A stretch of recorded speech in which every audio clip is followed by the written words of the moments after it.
அதிமுகவில் பிளவு ஏற்பட்ட போது சசிகலா கோஷ்டியில் இருக்க தம்மிடம் ரூபாய் 30 கோடி பேரம் பேசினார்கள் என வாசுதேவநல்லூர் தொகுதி அதிமுக எம்எல்ஏ மனோகரன் பரபரப்பான தகவலை வெளியிட்டுள்ளார். அதிமுகவில் இருந்து ஓபிஎஸ் கலக குரல் எழுப்ப எம்எல்ஏக்களை கூவத்தூரில் கொண்டு போய் அடைத்தார் சசிகலா. அப்போது எம்எல்ஏக்களுக்கு பல கோடி ரூபாய் பணம், தங்கம் லஞ்சமாக தரப்பட்டதாக கூறப்பட்டது. ஆனால் சசிகலா கோஷ்டி எம்எல்ஏக்கள் இதை மறுத்து வந்தனர். இந்த நிலையில் அண்மையில் ஓபிஎஸ் கோஷ்டி எம்எல்ஏ சரவணன் இந்த பேரங்கள் தொடர்பாக பேசும் வீடியோ காட்சி வெளியாகியிருந்தது.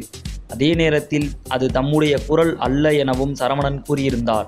இதனிடையே ராஜபாளையத்தில் நடைபெற்ற அதிமுக நிர்வாகிகள் ஆலோசனை கூட்டத்தில் வாசுதேவநல்லூர் எம்எல்ஏ மனோகரன் பங்கேற்றார்.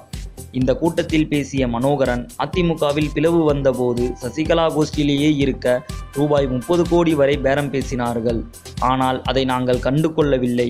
அதனால்தான் ஜெயலலிதாவின் உண்மை தொண்டர் ஓ. பன்னீர்செல்வத்துடன் நிற்கிறோம். நீங்கள் 300 கோடி ரூபாய் கொடுத்தாலும் சசிகலாவை ஒருபோதும் ஆதரிக்க மாட்டோம் என்றும் கூறியுள்ளார். சினிமா மற்றும் அரசியல் செய்திகளை உடனுக்குடன் தெரிந்து கொள்ள subscribe to today cinema. Today cinema நேயர்களுக்கு நன்றி, வணக்கம். Please subscribe to today cinema.